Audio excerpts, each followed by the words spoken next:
नमस्कार दोस्तों, मैं अंकुल द्विवेदी डायलॉग 36 पर एक बार फिर आपके साथ। जैसा कि हम हमेशा देश से संबंधित, देश के हित, देश की सुरक्षा और देश के विकास की बात करते हैं, हम और आप मिलकर।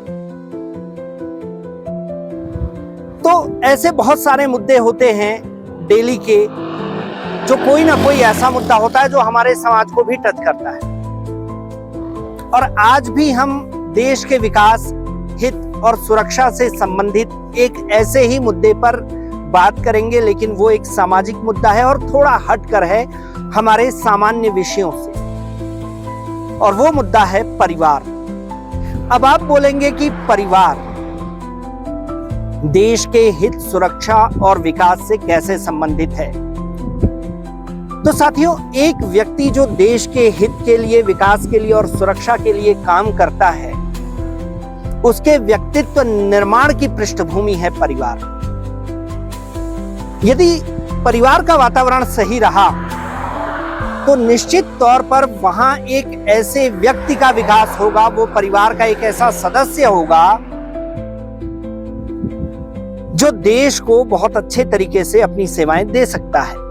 लेकिन अगर परिवार का वातावरण ठीक नहीं है तो ऐसे परिवार में बढ़ा हुआ व्यक्ति कहीं ना कहीं वो अवसाद या नकारात्मकता का शिकार होगा और शायद देश के लिए इतनी सेवाएं ना दे पाए, ऐसी सेवाएं ना दे पाए जो देश उस व्यक्ति से अपेक्षा करता है। तो ऐसे में पहले हम परिवार पे तो बातें करेंगे, लेकिन पहले जाने की परिवार है क्या।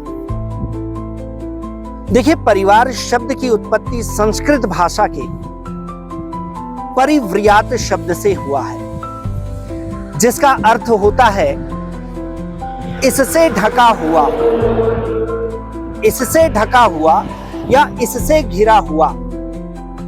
ऐसे में अगर हम परिवार को परिभाषित करें तो परिवार आपसी संबंधों का एक समूह है। ये तो परिवार का एक लौकिक अर्थ हो गया जो हमें दिख रहा है। लेकिन परिवार के कुछ तत्व ऐसे भी हैं जो परिवार की अदृश्य शक्तियां हैं, और यही अदृश्य शक्तियां परिवार के सदस्य, जो देश का एक नागरिक भी है, उसका निर्माण करती हैं। और ये शक्तियां हैं भावनात्मक सुरक्षा, प्रेम, मनोवैज्ञानिक सहारा और उचित मार्गदर्शन। ये चार तत्व ऐसे हैं जो एक परिवार में अदृश्य रूप से होते हैं, और इन्हीं तत्वों से एक व्यक्ति का, एक संतुलित विचारधारा वाले व्यक्ति का निर्माण होता है, अगर ये तत्व परिवार में संतुलित रूप से हों।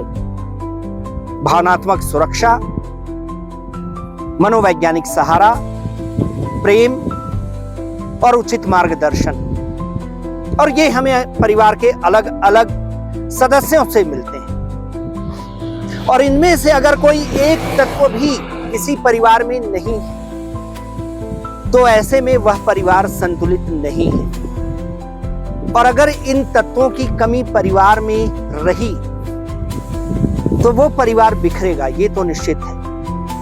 और अगर परिवार बिखरेगा तो सदस्य बिखरेंगे, और सदस्यों की मानसिकता में भी एक बिखराव होगा, और बिखराव वाले मानसिकता का व्यक्ति कभी देश को जोड़ने की बात नहीं कर सकता, कभी देश के हित के लिए पूर्णतः समर्पित नहीं हो सकता।